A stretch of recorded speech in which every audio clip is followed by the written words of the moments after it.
Halo para viewer, gimana kabarnya? Baik. Ini adalah cerita lanjutan kemarin yang judulnya Mitos Sekolah. Oke, langsung saja kita lanjutkan. Saat pintunya terbuka, di situ perasaan mereka bercampur aduk antara lanjut atau pulang. Alasannya tidak lain karena hal ini terlalu kebetulan. Seolah-olah malam itu mereka dipersilahkan untuk lanjut.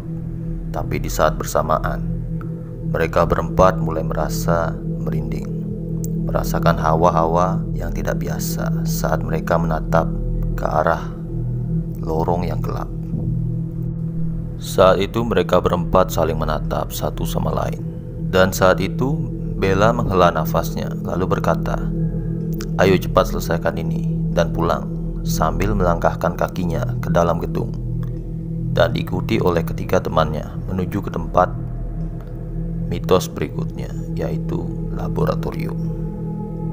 Mitosnya, wastafel yang berada di laboratorium yang biasa dipakai untuk mencuci peralatan praktik di sana pada malam hari saat dinyalakan tidak akan mengeluarkan air melainkan darah. Dengan perasaan ragu dan hati yang dak-dikduk, Doni pun mencoba menyalakan keran tersebut. Dalam hati Doni, dia sudah seperti seorang pria yang akan menyatakan cinta kepada sang pujaan hati, berharap cintanya diterima. Tetapi malah, "Kamu terlalu baik buat aku," atau "kita temenan aja," yang dia dapatkan. Bukannya darah, keran itu malah mengeluarkan air seperti seharusnya. Saat itu Doni merasa kecewa sekaligus bodoh karena percaya akan mitos yang tak masuk akal itu. Lalu mereka berempat menuju ke tempat terakhir, yaitu toilet.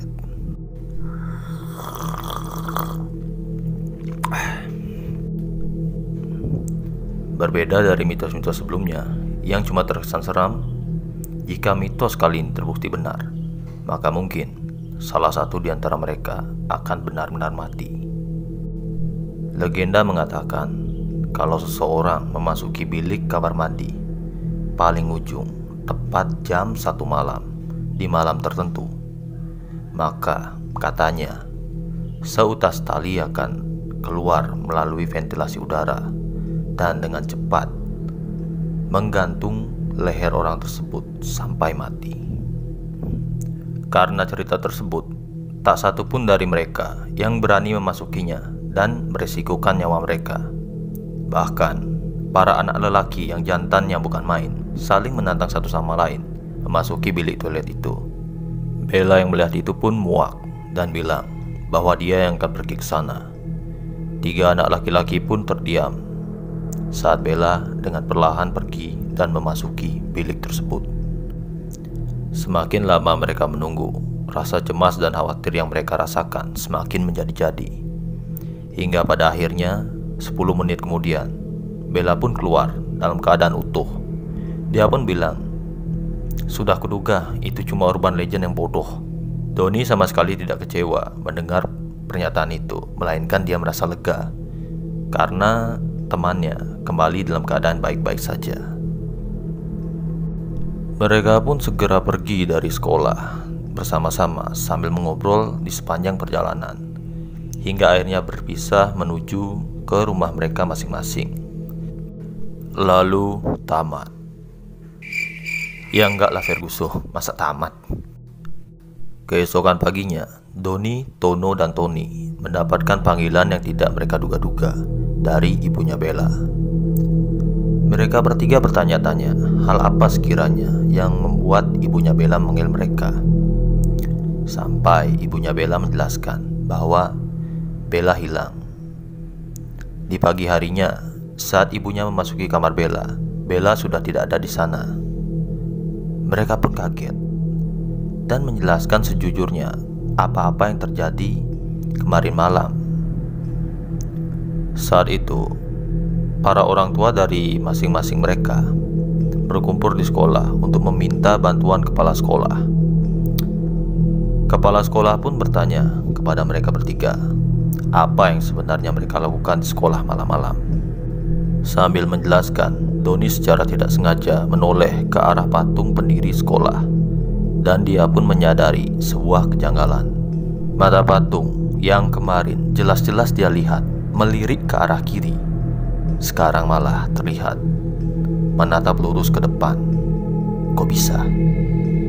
Semakin penasaran, Doni pun mengajak mereka menelusuri jejak yang mereka lalui kemarin. Lalu mereka pun menaiki tangga, dan ternyata cuma ada 12 anak tangga dan bukannya 13 seperti kemarin malam.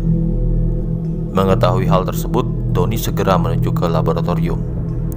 Dan benar saja, bukannya wastafel kosong yang dia dapati di sana, melainkan sebuah wastafel yang berisi banyak jejak dan bekas darah kering di sekitarnya.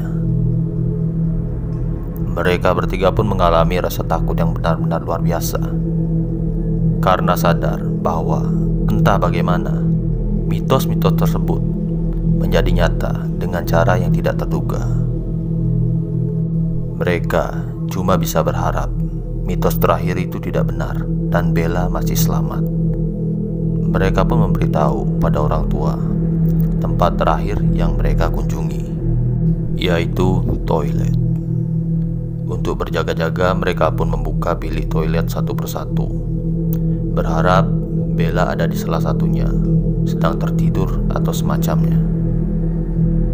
Satu persatu bilik pun dibuka dan tidak terdapat sesuatu di dalamnya, hingga akhirnya sampailah mereka kepada bilik terakhir, yang begitu dibuka, Ibu Bella seketika menjerit histeris bercampur dengan tangis, tidak kuat menyaksikan apa yang tepat berada di hadapannya. Sosok Bella yang malang tergantung di langit-langit toilet. Tubuhnya yang tak bernyawa mengayun ke kiri dan ke kanan. Wajahnya yang pucat dengan mata yang terbelalak penuh dengan ketakutan. Terlihat sayatan besar di leher dan darahnya yang masih terlihat mengalir, membasahi badan dan lantai di bawahnya seperti sebuah kolam darah. Tidak hanya itu, seluruh organ dalamnya semuanya dirobek dan dikeluarkan dengan paksa, lalu kemudian diletakkan di dalam kloset. Semua orang syok, tak terkecuali mereka bertiga yang hanya bisa berkata-kata, "Tidak mungkin, tidak mungkin, tidak mungkin." Menyisakan sebuah pertanyaan, kalau Bella benar-benar mati saat memasuki bilik toilet, lalu siapa yang bersama mereka kemarin malam?